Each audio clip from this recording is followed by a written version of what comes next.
একসময় টলিউডের অন্যতম চর্চিত জুটি ছিল দেব এবং শুভশ্রীর জুটি।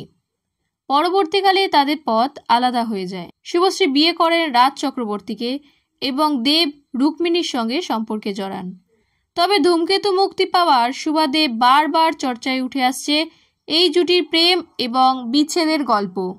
আগামী 14ই আগস্ট বড় পর্দায় মুক্তি পেতে চলেছে ধূমকেতু। ইতিমধ্যেই ছবির একটি গান মুক্তি পেয়েছে, যা কিছু সময়ের মধ্যেই ভালোবাসা পেয়েছে লক্ষ লক্ষ শ্রোতার। এই ছবিটির গল্প নিয়ে মানুষ যতটা না আগ্রহী, তার থেকেও বেশি উৎসুক দেব এবং শুভশ্রীকে দীর্ঘ 9 বছর পর বড় পর্দায় দেখার জন্য। দেব শুভশ্রীর প্রেম কেন বিচ্ছেদে পরিণত হয়ে গেল, কেন দুজনের পথ আলাদা হয়ে গেল, এই নিয়ে নানা গুঞ্জন চারিদিকে। কেউ কেউ দেবকে দায়ী করেন, কেউ আবার রুক্মিণীকে, কেউ শুভশ্রীর হয়ে কথা বলেন, কেউ আবার দেবের হয়ে সাফাই দেন।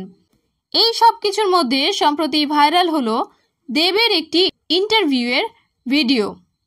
দেব বলেন, আমি বিয়ে নিয়ে ভীষণ সিরিয়াস, তবে আমি এখনই বিয়ে করতে চাই না, কারণ আমি নিজের জীবন নিয়ে এখন ভীষণ ঘেঁটে আছি।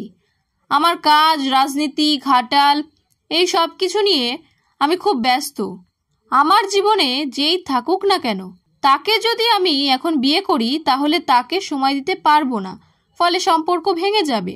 দেব আরও বলেন, আমি চাই একটু গুছিয়ে নিয়ে তারপর বিয়ে করতে। বিয়ে নিয়ে আমার কোনো অনীহা নেই। আমিও চাই দিনের শেষে আমার স্ত্রী সন্তান থাক। আমিও সারাদিনের ব্যস্ততার পর বাড়ি ফিরতে চাই, যেখানে কেউ আমার জন্য অপেক্ষা করে থাকবে। তবে সেটা এখন নয়। বিয়ে বা সংসার কোনোটার জন্যই হয়তো এখনো তিনি প্রস্তুত নন। রুক্মিণীর সঙ্গে দীর্ঘদিনের সম্পর্ক থাকলেও এখনও নিজের কেরিয়ার নিয়েই ব্যস্ত দেব।